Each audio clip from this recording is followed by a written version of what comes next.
passaram pelos ecrãs da nossa televisão. Acho que já perceberam todos que eu estou aqui a falar assim, aqui no meio de um corredor com umas estantes, e as estantes têm muitas cassetes. Devo dizer que estes corredores, no conjunto da televisão, têm vários quilómetros. E ao longo das estantes há centenas de milhares de caixas como esta. Eu vou abrir uma ao acaso. Tem aqui um número, mas não sei o que tem cá dentro. Vou abri-la. Tem uma indicação. Bom,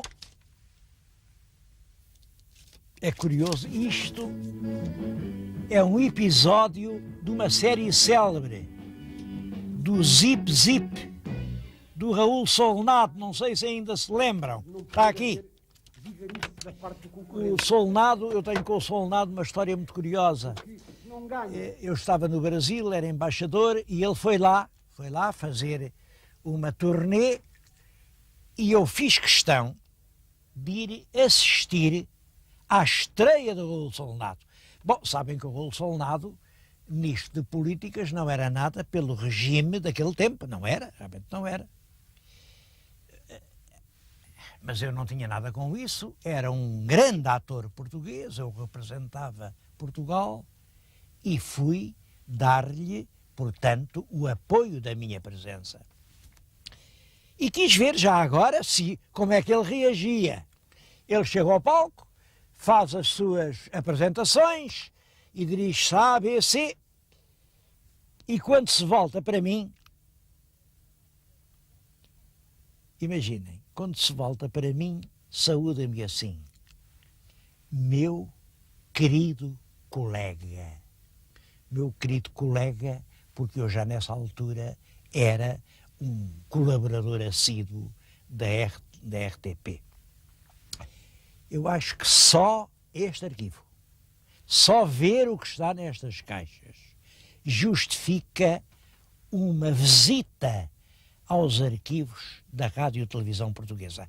E, apesar de saber muito bem que com isto estou a alterar a regra de cada assunto ter um programa só, acho que eu não ficava com a consciência tranquila se não viesse também mostrar estes arquivos aos nossos telespectadores.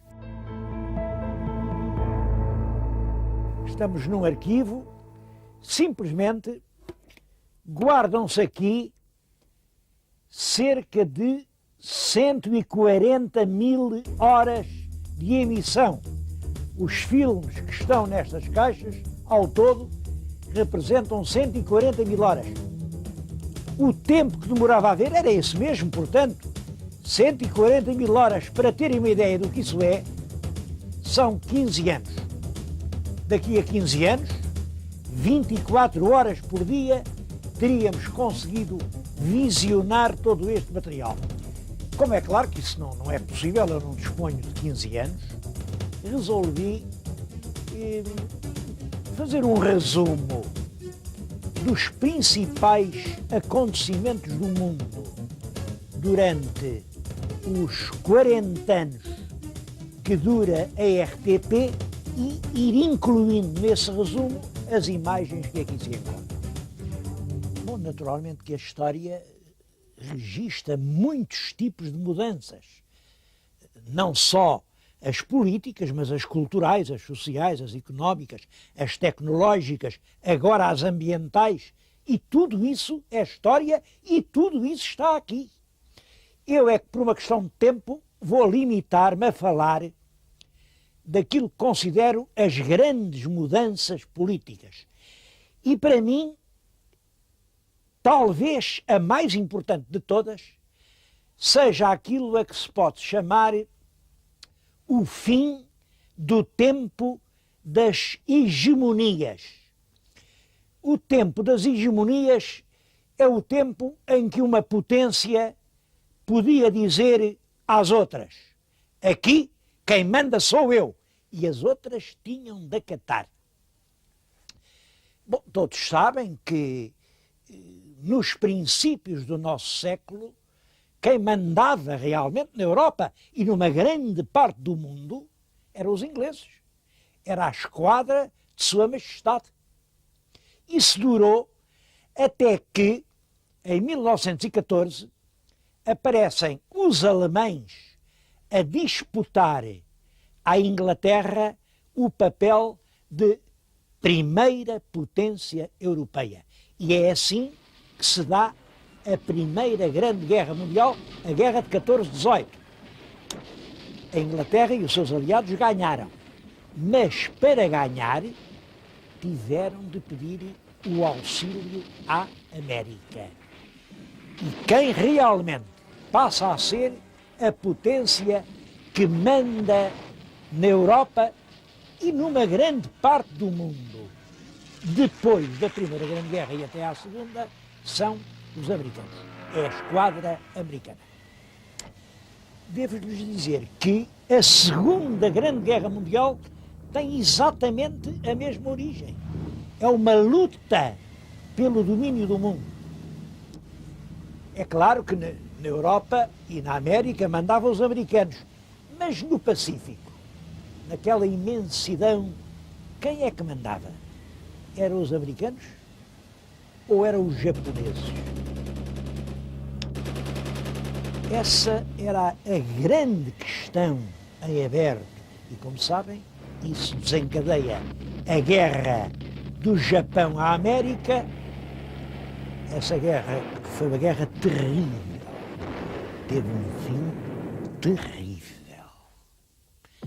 A história já nos tinha ensinado que uma cidade demora séculos a fazer. Roma e Pavia não se fizeram num só dia. Mas o que ali se aprendeu é que uma grande cidade pode demorar um segundo só a destruir. Bom, e depois de uma coisa daquelas, claro que quem mandou no mundo foram os americanos. Os alemães nunca se resignaram à derrota que lhes foi infligida pelos aliados em 1918 e 20 anos depois dessa derrota, foram arranjar um cabo para pedir a desforra. Um cabo chamado Adolf Hitler. E o cabo ia ganhando a guerra. Eu acho mesmo que se não fosse aquela estupidez e aquela ferocidade com que ele perseguiu os judeus, era capaz de ter ganho.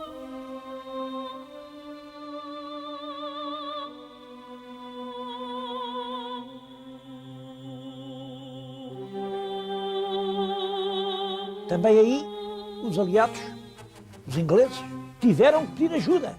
E agora vão pedir ajuda, por um lado, à América, por outro lado, aos russos.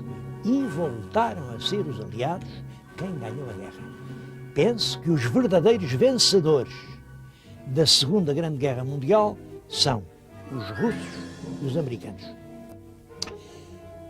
E isso cria uma situação difícil, porque ambos ganham. Mas americanos e russos têm projetos completamente diferentes para oferecer ao mundo.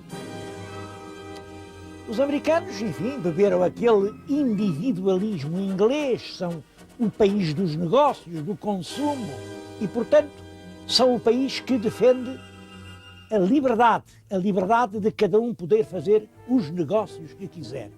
Os russos, pelo contrário,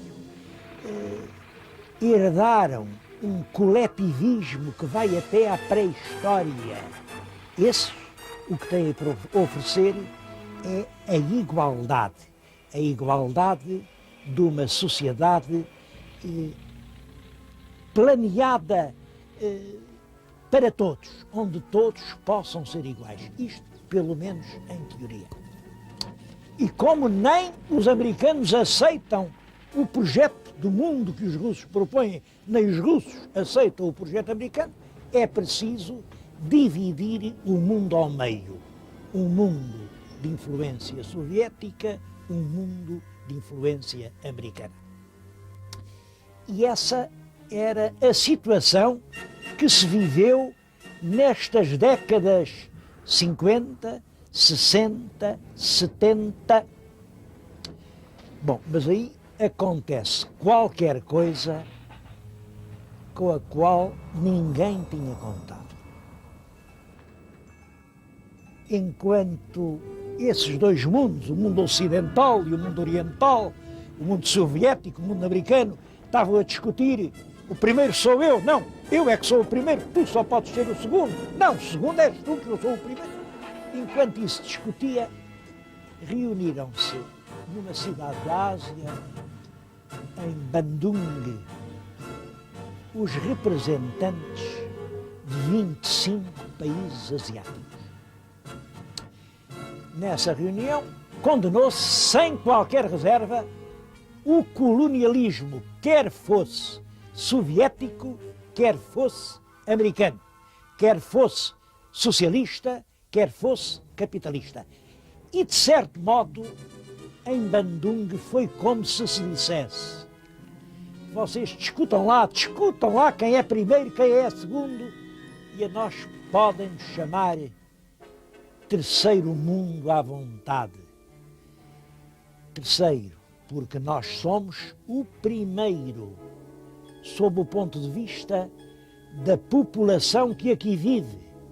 55% da população do mundo está nos nossos países.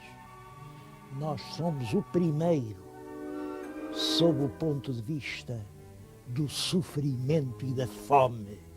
Em parte nenhuma do mundo se passa tão mal como aqui, mas nós também somos o primeiro, sob o ponto de vista dos votos na Assembleia Geral das Nações Unidas, e, portanto, o que nós não votarmos não pode ser decidido.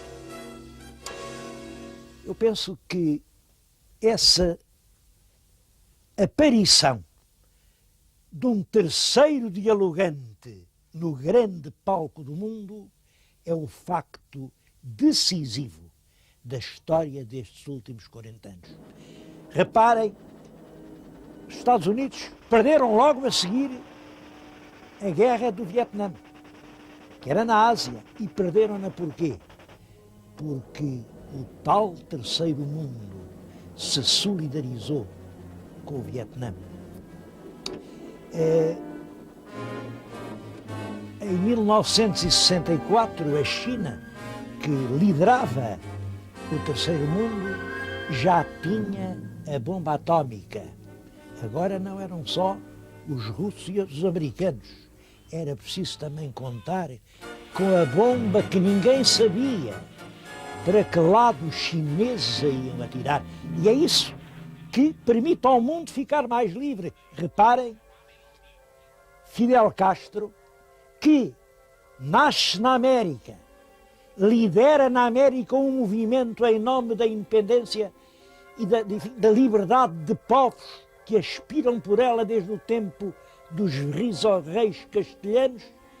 Fidel Castro escolhe o mundo a que quer pertencer e declara-se um homem do terceiro mundo. Eu penso que foi realmente essa alteração radical nas forças que provocou a mudança de tom no discurso leste-oeste. Até aí falava-se em Guerra Fria. A partir de agora vai-se falar em coexistência pacífica. Eu não sei se aqui nessas bobinas há alguma imagem, mas há um facto que eu acho muito significativo desta mudança. É que em 1964 se estabelece uma linha telefónica direta entre a mesa do presidente dos Estados Unidos e a mesa do chefe do governo da União Soviética. O que isto quer dizer é nem mais nem menos que isto. É a falar que a gente se entende. Bom, e é nesse mundo que nós agora vivemos. O mundo onde a paz está pendurada num gancho do telefone. Enquanto o mundo se dividia em três, com as capitais em Moscou, em Washington e em Bandung, ou qualquer parte da Ásia, não sei onde, qual era o destino da Europa? Aí está uma bela questão. Qual era nisso tudo o papel da Europa? A questão do papel da Europa tinha preocupado muita gente. Logo a seguir à Primeira Guerra Mundial, o estadista francês Aristides Briand falou nos Estados Unidos da Europa. Os Estados Unidos, aí toda a gente sentiu a pele arrepiar-se. Ainda mais Estados Unidos. Bom, mas no fim da Segunda Guerra Mundial, outro estadista, Churchill, voltou a dizer a mesma coisa, embora de uma forma muito mais bonita. O que ele disse foi: levanta-te, Europa. Disse isso em 1946. Mas é muito mais fácil dizer essas coisas do que fazê-las. E passaram 11 anos até que pudesse ser criada no Tratado de Roma de 1957 a CEE. Inicialmente é uma coisa que não é muito grande, apanha 6 países. Pode-se dizer que é uma reconciliação da França com os inimigos do eixo, a Alemanha e a Itália, e a adesão de 3 satélites, a Holanda, a Bélgica e o Luxemburgo, a Europa dos 6. A Inglaterra não quis alinhar, a Inglaterra e os seus amigos, e entre eles Portugal, que estava realmente na esfera inglesa. Mas devo dizer-lhes que não era esse o principal obstáculo à unificação da Europa. Era outro. Era a questão ideológica que opunha o leste ao ocidente. De um lado, a NATO, com os canhões apontados para lá. Do outro lado, o Pacto de Varsóvia, com os canhões apontados para cá. Mas, então, dá-se outra coisa que não tinha sido prevista. A perestroika. A perestroika, isto quer dizer a reestruturação económica. É uma mudança que se inicia na União Soviética, liderada pelo estadista Gorbachev, e que tinha por detrás um processo já muito complicado. Tem-se falado muito sobre perestroika. A minha opinião, posso estar enganado, mas eu julgo por detrás da perestroika estão primeiro realmente dificuldades económicas verdadeiras que a Rússia estava a sentir. Em segundo lugar estão as erupções de nacionalismo que surgem dentro da cortina de ferro. Enquanto a Rússia foi só Rússia, tudo correu bem. Quando a fronteira foi a cortina de ferro, as coisas começaram a complicar-se. Houve crises muito graves. Por exemplo, a história de Gdansk, na Polónia, com o Walesa, a questão da Hungria, mas, sobretudo, a melindrosa questão do Muro de Berlim. O Muro de Berlim foi fatídico. Bom, e além disso, é claro, houve a morte de Stalin. Stalin era um homem forte que só por si era uma espécie de pivô do poder. Depois dele morrer, substituíram-no por uns velhotes já muito asmáticos e tal. Houve 2, nem sei os nomes deles, mas foram 2 anos de vácuo político de poder pessoal. E tudo isso conduziu realmente à perestroika, a uma grande crise no interior da União Soviética, crise que aqui no Ocidente foi entendida como o fundo do túnel. É possível que tenha sido apenas uma fase da Lua. De qualquer forma, uma coisa é certa. Quem passou a liderar o grande espaço estratégico europeu deixou de ser a União Soviética e os Estados Unidos e passou a ser a Alemanha. Bom, os meus telespectadores estão todos a pensar, sim, isso é lá no mundo, na Europa, e é em Portugal. E o que é que aconteceu em Portugal? Como é que o senhor vai contar o que aconteceu aqui em Portugal? É muito simples. Quando as pessoas dizem a estrita verdade, podem sempre entender-se. Em Portugal tem que se distinguir dois períodos. Um até 25 de abril de 1974. Outro, depois de 25 de abril de 1974. Até ao 25 de abril funciona em Portugal um regime que, por um lado, é um regime autoritário, dá o privilégio do poder ao Executivo. Por outro lado, é um regime anticomunista